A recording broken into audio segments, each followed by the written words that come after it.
Guys, welcome back to star കപ്പിളിൻ്റെ പുതിയൊരു വീഡിയോയിലേക്ക് എല്ലാവർക്കും സ്വാഗതം. അപ്പോൾ ഇന്നത്തെ നമ്മുടെ വീഡിയോ എന്താണെന്ന് വെച്ച് കഴിഞ്ഞിട്ടുണ്ടെങ്കിൽ ഇന്ന് നമ്മളൊരു ഈവനിങ് സ്നാക്കായിട്ടാണ് വന്നിരിക്കുന്നത്. അപ്പോൾ നമ്മളിന്ന് പുറത്ത് നിന്നിട്ടാണ് ഇൻട്രോ ഒക്കെ എടുക്കണത്. അപ്പോൾ വേറെ കാര്യമൊന്നുമില്ല, വെറുതെ നമ്മുടെ ഈവനിങ് സ്നാക്സ് എന്താണെന്ന് നിങ്ങൾക്ക് തംബ്നെയിലിൽ നിന്ന് മനസ്സിലായിട്ടുണ്ടാവും. ഒരു ചിക്കൻ ബ്രെഡ് സാൻഡ്വിച്ച് ആണ് കേട്ടോ. അപ്പോൾ നമുക്ക് ഈസി ആയിട്ട് വീട്ടിൽ പ്രിപ്പയർ ചെയ്യാൻ പറ്റിയ ഒന്നാണ്. അതുപോലെ തന്നെ പിള്ളേരൊക്കെ ക്ഷീണിച്ച് വരുമ്പോൾ അവർക്ക് കൊടുക്കാൻ പറ്റിയൊരു ഈവനിങ് സ്നാക്കാണ് കേട്ടോ. വളരെ സിമ്പിളായിട്ട് നമ്മുടെ കയ്യിലുള്ള സാധനങ്ങൾ വെച്ച് നമുക്ക് തയ്യാറാക്കാൻ പറ്റിയ ഒന്നാണ്. എല്ലാവരും എന്തായാലും ഒന്ന് തയ്യാറാക്കി വെക്കാം. നമുക്ക് നേരെ വീഡിയോയിലേക്ക് പോകാം. അപ്പോൾ നമ്മൾ സ്റ്റാർട്ട് ചെയ്യാൻ പോകുന്നത് ബ്രെഡ് സാൻഡ്വിച്ച് ഉണ്ടാക്കാൻ വേണ്ടി. അപ്പോൾ ആദ്യം തന്നെ ഒരു പാൻ എടുത്തു. ആ പാനിലേക്ക് നമ്മൾ കുറച്ച് നെയ്യ് ഒന്ന് പറ്റി കൊടുക്കാം. നെയ്യ് ആണ് നമുക്ക് ടേസ്റ്റ് ഉണ്ടാവുക ബ്രെഡിന് കേട്ടോ. അപ്പം നെയ്യ് പറ്റി കൊടുത്തതിന് ശേഷം ഞാനിങ്ങനെ ഓരോ ബ്രെഡായിട്ട് ഇങ്ങനെ അതിൽ നിരത്തി വെച്ച് 3 എണ്ണം വയ്ക്കാൻ പറ്റുള്ളൂ കേട്ടോ. അപ്പം അങ്ങനെ 3 എണ്ണം വെച്ചിട്ട് നമുക്ക് ചെയ്യാൻ വെച്ചു. നമുക്ക് ആകെ 6 സ്ലൈസ് മതി, 3 ആൾക്കല്ലേ വേണ്ടു. അങ്ങനെ നമ്മൾ എടുത്ത സ്ലൈസ് എന്ന് വെച്ചിട്ടുണ്ടെങ്കിൽ വളരെ കനം കുറഞ്ഞതായിരുന്നു കേട്ടോ. അതുകൊണ്ട് ഇങ്ങനെ പൊട്ടുണ്ടായിരുന്നു. ഇതല്ല വാങ്ങിച്ച ബ്രെഡിൻ്റെ കുഴപ്പമാണ് കേട്ടോ. അപ്പോൾ നമ്മളങ്ങനെ വെച്ച് നമ്മളത് ഇതാക്കുകയാണ് കേട്ടോ. എനിക്ക് വെച്ചാൽ നന്നായി ഒന്ന് ഫ്രൈ ആയി കിട്ടണം, അങ്ങനെയാണ് ഞാൻ വിചാരിച്ചിട്ടുണ്ടായിരുന്നത്. എന്നാലാണ്, അല്ലെങ്കിൽ ചൂടാക്കില്ല, ബ്രെഡൊന്ന് നന്നായി ഫ്രൈ പോലെ കിട്ടും വേണ്ട. ഞാൻ അത്യാവശ്യം നന്നായി നെയ്യ് യൂസ് ചെയ്തിട്ടുണ്ടായിരുന്നു. നെയ്യ് കൂടുതലാക്കുമ്പോൾ അത് കഴിയാണ്. എനിക്ക് ക്ഷമയില്ലാത്ത കാരണം വേഗം ആയോ എന്നറിയാം. പിന്നെയെന്ന് പറഞ്ഞാൽ നടുക്കിലായിരിക്കും കൂടുതൽ ചൂടുണ്ടാവുക. പാൻ ഇത്തിരി വട്ടം കൂടുതലായി കാരണം ചുറ്റും ചൂട് കുറയുക. അതുകൊണ്ട് ഓരോ സൈഡിലാണ് ഇങ്ങനെ ആവുന്നത്. അതുകൊണ്ടാണ് ഞാൻ അങ്ങോട്ടും ഇങ്ങോട്ട് തിരിച്ചൊക്കെ ഇട്ടിട്ട് സെറ്റാക്കി എടുക്കാനായത്. തിരിച്ചിടുമ്പോൾ സൂക്ഷിക്കാൻ വേണം, ബ്രെഡ് പൊട്ടുന്നുണ്ടായിരുന്നു, അതുകൊണ്ട് സൂക്ഷിക്കണം. അപ്പം അത് വളരെ സിമ്പിളായി ചെയ്യാവുന്നൊരു പരിപാടിയാണ് കേട്ടോ. ചൂടാക്കാതെ വേണം ചെയ്യാൻ. ചൂടാക്കാതെ ചെയ്ത് പെട്ടെന്ന് പൊട്ടിപ്പോവും. ഞാൻ പറഞ്ഞില്ല, കാരണം കനം കുറവാണ്. ഇത്തിരി ഒരു ബലം കിട്ടാൻ വേണ്ടിയാണ് ഞാൻ അത് ഇങ്ങനെ ആക്കുന്നത്. ഞാൻ ആക്കി ഇത്തിരി ഒന്ന് കൂടിപ്പോയിട്ട് എൻ്റെ ഫ്രൈ ആക്കല്. എന്നാലും പിന്നെ നമുക്ക് സെറ്റാക്കാമെന്ന് വെച്ച് എടുക്കാം. അങ്ങനെ ഫസ്റ്റ് കൂടെ കഴിഞ്ഞ് നമുക്ക് സെക്കൻഡ് കൂടെ ആയിട്ട് അടുത്ത 3 എണ്ണം കൂടി ഇടാം. ആകെ 6 എണ്ണം മതി, 2 വെച്ചിട്ടാണ് ചെയ്യുന്നത്. അങ്ങനെ അടുത്ത 6 എണ്ണം കൂടെ നമുക്ക് ഇതേപോലെ തന്നെ ഫ്രൈ ആക്കി എടുക്കാം. ഇതേപോലെ തന്നെ കുറച്ച് നെയ്യ് പറ്റുക, എന്നിട്ട് നമുക്ക് 3 എണ്ണം നിരത്തി വെച്ച് കൊടുത്തിട്ട് സെറ്റാക്കി എടുക്കാം. അങ്ങനെയാണ് ഞാൻ വിചാരിച്ചിരിക്കുന്നത്. അപ്പം ഇതെങ്ങനെ പാകത്തിനൊന്ന് ആക്കിയെടുക്കാമെന്ന് വെച്ചിട്ടാണ് ഇരിക്കുന്നത്. അതായത് ഓവറാക്കി ഇതാവാറുണ്ട്. അങ്ങനെ നമ്മളെല്ലാം സെറ്റാക്കി എടുത്തിട്ടുണ്ട്. ഇനി നമുക്ക് നേരെ ഫില്ല് ചെയ്യണം. അപ്പോൾ ഫില്ല് ചെയ്യുന്നതിന് മുന്നേ നമുക്ക് അതിലേക്കുള്ള സാധനങ്ങളൊന്ന് സെറ്റാക്കി എടുക്കണം കേട്ടോ. അപ്പം നമ്മളിത് ഇത്രയും സാധനങ്ങളാണ് നമ്മൾ എടുത്ത് വെച്ചിരിക്കുന്നത് നമ്മുടെ ബ്രെഡ് സാൻഡ്വിച്ചിന് വേണ്ടി. നമ്മളിലുള്ളത് എന്തൊക്കെയാണെന്ന് വെച്ച് കഴിഞ്ഞാൽ കാബേജ് ഉണ്ട്, ബ്രെഡ് ഉണ്ട്, മയോണൈസ് ഉണ്ട്, പിന്നെ തക്കാളി ഉണ്ട്, സവോള ഉണ്ട്, പിന്നെ ചിക്കനാണുള്ളത്. ഇത്ര ഐറ്റംസ് വെച്ചിട്ടാണ് നമ്മൾ എന്താ പറയുക ബ്രെഡ് സാൻഡ്വിച്ച് ഉണ്ടാകുന്നത്. വെറും ബ്രെഡ് സാൻഡ്വിച്ച് അല്ല, ചിക്കൻ ബ്രെഡ് സാൻഡ്വിച്ചാണ് നമ്മൾ ഉണ്ടാക്കുന്നത്. നമുക്ക് നേരെ എങ്ങനെയാണെന്ന് ചെയ്ത് നോക്കാം. ഇത് ചിക്കനാണ് കേട്ടോ. ചിക്കൻ നമ്മൾ വറുത്ത് വെച്ചിരിക്കുന്ന ചിക്കനാണ്. അതായത് മഞ്ഞൾപ്പൊടി, മുളകുപൊടിയൊക്കെ ഉപ്പൊക്കെ ഇട്ടിട്ട് സാധാ പോലെ നമ്മൾ വറുത്തിട്ട് അത് ചെറിയ പീസാക്കി ഒന്ന് ഇടിച്ച് വെച്ചിട്ടുണ്ട് കേട്ടോ. ഈ ഒരു പരിപാടിയാക്കിയിട്ടാണ് ഞാൻ വെച്ചിട്ടുള്ളത്. ഇനി നമ്മൾ ഇതിലേക്ക് ആഡ് ചെയ്യാൻ പോകുന്നത് സവോളയാണ് കേട്ടോ.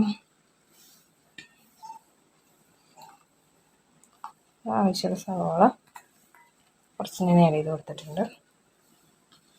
നെക്സ്റ്റ് ക്യാബേജാണ് കേട്ടോ. ക്യാബേജ് ഇങ്ങനെ ചെറുതാക്കി അരിഞ്ഞിട്ട് ക്യാബേജ് എഴുതി കൊടുക്കാം.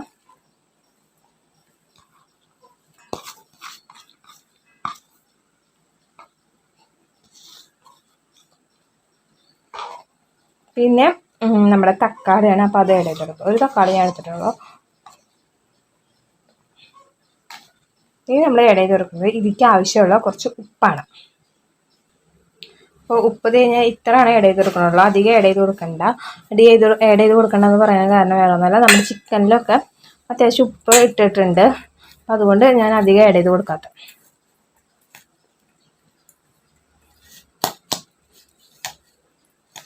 ഇനി നമുക്ക് അപ്പോൾ നന്നായി മിക്സ് ചെയ്യാം കേട്ടോ.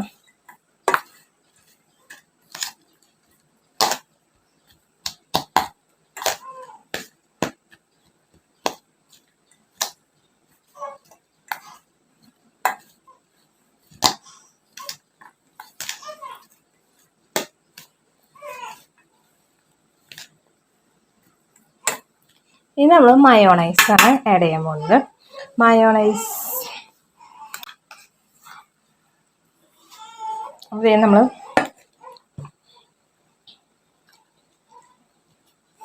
മയോണൈസ് ആഡ് ചെയ്യണം കേട്ടോ.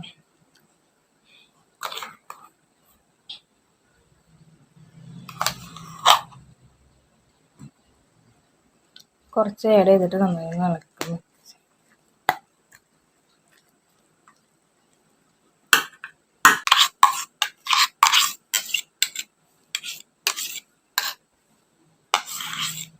അപ്പോൾ ഈ മയോണൈസ് ഞാൻ ഉണ്ടാക്കിയ മയോണൈസ് ആണ് കേട്ടോ, നമ്മൾ വാങ്ങിച്ച മയോണൈസൊന്നുമല്ല.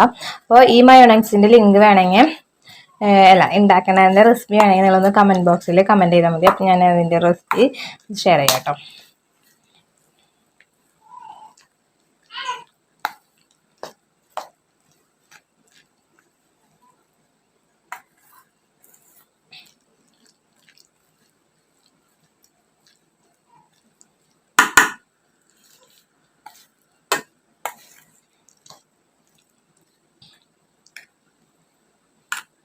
ഇത് നമ്മുടെ സാധനം സെറ്റായിട്ട് ഇങ്ങനെ വെച്ചിട്ടുണ്ട് കേട്ടോ.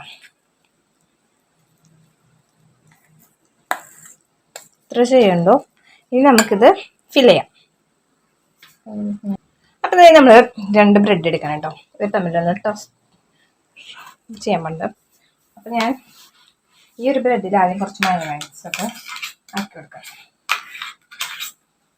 അപ്പോൾ ഈ മയോണൈസ് നന്നായിട്ട് അങ്ങോട്ട് ആഡ് ചെയ്ത് കൊടുക്കാം കേട്ടോ. മയോണൈസ് ആഡ് ചെയ്തില്ലെങ്കിലും കുഴപ്പമില്ല, മയോണൈസ് ഇഷ്ടം കൂടുതലുള്ളവർക്ക് നന്നായി ആഡ് ചെയ്യുന്നത് നല്ലതാണ്. എനിക്ക് നല്ല ഇഷ്ടമാണ് കേട്ടോ. അപ്പോൾ അതുകൊണ്ടാണ് ഞാൻ മയോണൈസ് നന്നായി ആഡ് ചെയ്ത് കൊടുക്കണം. അപ്പോൾ 2 ബ്രെഡിലും നമ്മൾ ആ മുകളിലും താഴെ വെക്കുന്ന 2 ബ്രെഡിലും നന്നായിട്ട് മയോണൈസ് ആഡ് ചെയ്ത് കൊടുക്കുക. നമുക്ക് നന്നായിട്ട് വെച്ചാൽ ഒരു വിധം കേട്ടോ, കുറേ ഒടിച്ച് പോണ രീതിയിലാക്കിയാൽ നമുക്കത് കഴിക്കാൻ കുറച്ച് ബുദ്ധിമുട്ടാവും. അതിന് ശേഷം പിന്നെ നമുക്ക് നന്നായി ആക്കിയതിന് ശേഷം എന്നിട്ട് വേണം അതിലേക്ക് ഫില്ലിങ്സ് വെക്കാൻ വേണ്ടിയിട്ട്. അപ്പം നമ്മൾ ഫില്ലിങ് എടുത്തിട്ട് നമ്മൾ വെച്ച് കൊടുക്കാം. ഫില്ലിങ് വെക്കുമ്പോഴത് കുറച്ച് കട്ടിയിൽ വെക്കുകയാണെങ്കിൽ വെക്കാം, പക്ഷേ മറ്റേ റോളൊക്കെ ആണെങ്കിൽ കട്ടിയിൽ വെക്കാം. ഇതിപ്പോൾ നമ്മൾക്ക് ഞാൻ പറഞ്ഞല്ലോ, ബ്രെഡ് ഇത്തിരി കനം കുറവായതുകൊണ്ട് തന്നെ നമുക്ക് പൊട്ടി പോകാത്ത രീതിയിൽ വേണം വെക്കാം. അപ്പോൾ അതിന് ആവശ്യം പോലെ നമ്മുടെ ഇഷ്ടത്തിനനുസരിച്ച് വെക്കാം കേട്ടോ. കട്ടിയും കാര്യങ്ങളൊക്കെ ആ ഒരു രീതിക്ക് നമ്മളങ്ങനെ ആഡ് ചെയ്ത് വെച്ച് കൊടുക്കുക നമ്മുടെ ബ്രെഡിലേക്ക്. നമ്മളങ്ങനെ ആഡ് ചെയ്തിട്ടുണ്ട്. അതിന് ശേഷം നമ്മളിത് മുകളിലത്തെ ഭാഗം അങ്ങോട്ട് കവർ ചെയ്ത് അടച്ച് വെക്കുക. അടച്ച് വെച്ചതിന് ശേഷം ഇത് നമ്മുടെ സെറ്റായിട്ടുണ്ട് കേട്ടോ. നമ്മുടെ ഫസ്റ്റ് സാൻഡ്വിച്ച് കറക്റ്റ് സെറ്റായിട്ടുണ്ട്. ഇനി നമുക്ക് അടുത്തത് ചെയ്യാം. അതേപോലെ നമുക്ക് ഇതേപോലെ 3 ചെയ്യണം കേട്ടോ. നമ്മൾ സെക്കൻഡ് 1 എടുത്തു. ഇതിലും നേരത്തെ പ്രോസസ്സ് തന്നെ കണ്ടിന്യൂ ചെയ്യുക. മയോണൈസ് ആദ്യം ആഡ് ചെയ്യുക, അതിന് ശേഷം ഫില്ലിങ്സ് വയ്ക്കാം. അങ്ങനെ നമ്മൾ അടുത്ത പ്രോസസ്സ് ചെയ്യാൻ പോകണം. അങ്ങനെ നമ്മൾ 3 സെറ്റാക്കി എടുത്തിട്ടുണ്ട് കേട്ടോ. ഇതാണ് നമ്മുടെ 3. എനിക്ക്, അമ്മയ്ക്ക്, വിഷ്ണുവിന്, ഞങ്ങൾക്ക് 3 ആൾക്കുള്ള ഇന്നത്തെ ഈവനിങ് സ്നാക്കാണ് കേട്ടോ. ചായക്ക് കുടിക്കാൻ വേണ്ടി ഞങ്ങൾ ഉണ്ടാക്കിയതാണ്. ഞാൻ പെട്ടെന്ന് ബ്രെഡ് കണ്ടപ്പോൾ ഉണ്ടാക്കിയതാണ്. ബ്രെഡ് ഞാൻ മാറ്റി വെച്ചിട്ടുണ്ടായിരുന്നു ഇത് ഉണ്ടാക്കാൻ വേണ്ടിയിട്ട്. അപ്പോൾ ഇത്രയുള്ള നമ്മുടെ സിമ്പിളായി ചെയ്യാൻ പറ്റിയൊരു ഡിഷാണ് കേട്ടോ. അപ്പം നമുക്ക് ഇന്നത്തെ റെസിപ്പി എല്ലാവർക്കും ഇഷ്ടപ്പെട്ടെന്ന് വിചാരിക്കണം കേട്ടോ. വളരെ സിമ്പിളായി ഉണ്ടാക്കാൻ പറ്റിയതാണ്. അപ്പോൾ എല്ലാവരും ഒന്നും ട്രൈ ചെയ്ത് നോക്കുക. അതേപോലെ നിങ്ങളുടെ വീട്ടിലുള്ള സാധനങ്ങൾ വെച്ച് ചെയ്ത് നോക്കിയാൽ മതി. പിന്നെ നമ്മൾ ഇൻട്രൊഡക്ഷൻ എന്ന് നടക്കാനിറങ്ങിയ നേരത്താണ് ഞാൻ എടുത്തത് കേട്ടോ. നമ്മളിതൊക്കെ ചെയ്ത് കഴിച്ചു കഴിഞ്ഞാൽ എല്ലാവർക്കും ഇഷ്ടപ്പെട്ടു. അമ്മയ്ക്കായാലും വിഷ്ണുവിനൊക്കെ ആയാലും ഇഷ്ടപ്പെട്ടു. ഞങ്ങൾ ഇടയ്ക്കിടയ്ക്ക് ഞാൻ ട്രൈ ചെയ്യാറുമുണ്ട് കേട്ടോ.